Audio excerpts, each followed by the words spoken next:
Quando você tem olhos espirituais iluminados, você compreende o significado da vida poderosa com Cristo.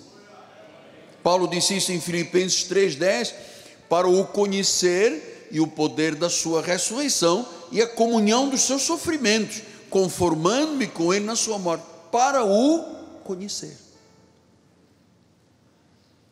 Se você conversar com um crente da lei judaizante, da maioria dos ministérios, e eu tenho aqui no meu escritório a estatística, quem são as pessoas que mais nos acessam, que mais procuram o nosso ministério, que mais andam nas nossas redes sociais, são pessoas de denominações grandes no Brasil, mas que geram não a revelação, não a sabedoria, não a compreensão, não o conhecimento de Jesus, geram uma vida de medo, de escravidão.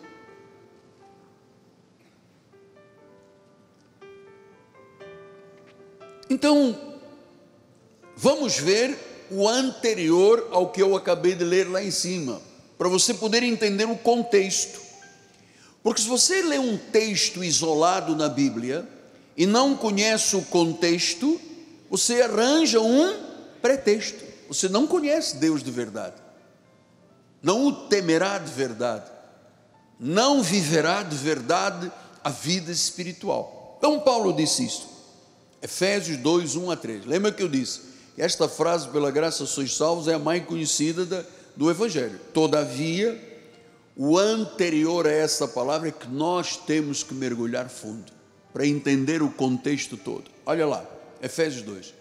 Ele vos deu vida, estando vós mortos nos vossos delitos e pecados, nos quais andastes outrora, segundo o curso deste mundo, segundo o príncipe potestade do ar, segundo o espírito que agora atua nos filhos da desobediência, entre os quais também todos nós andamos outrora, segundo as inclinações da carne, olha aí, fazendo a vontade da carne e dos pensamentos, éramos por natureza filhos da ira, como também os demais. Então,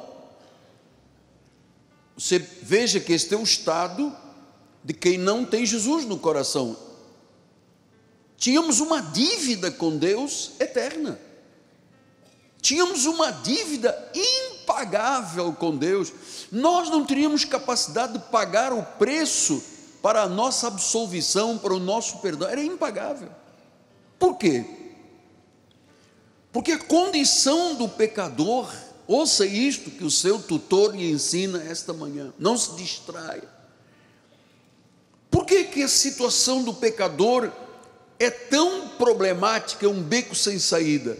Porque Paulo está comparando o incrédulo a um morto. Venha para o versículo 1, meu bispo amado. Versículo 1, aí. Ele vos deu vida, estando vós mortos. Então diz que a vida incrédula é comparada a um morto. A pessoa está morta. Por quê? Porque o pecado original infringiu uma ferida fatal no homem, o matou.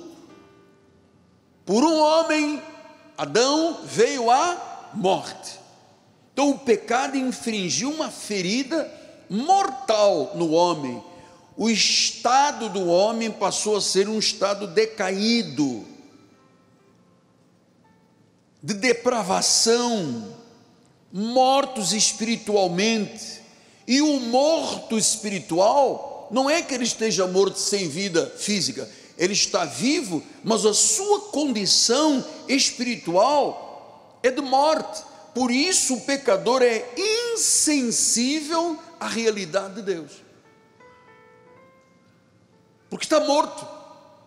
Às vezes você fala com uma pessoa, pega a Bíblia, dá o seu testemunho, mostra 4, 5 versículos bíblicos, e a pessoa diz, isso não me diz nada, porque ele está insensível, ele está morto espiritualmente, ele está num estado decaído, sem esperança, sem Deus. Olha o que diz o versículo 12: naquele tempo em que estávamos mortos em pecados e delitos, fazíamos a vontade de Satanás, éramos como os demais filhos da ilha. Naquele tempo passado, disse Paulo, estavais sem Cristo, separados da comunidade de Israel, éramos estranhos às alianças da promessa,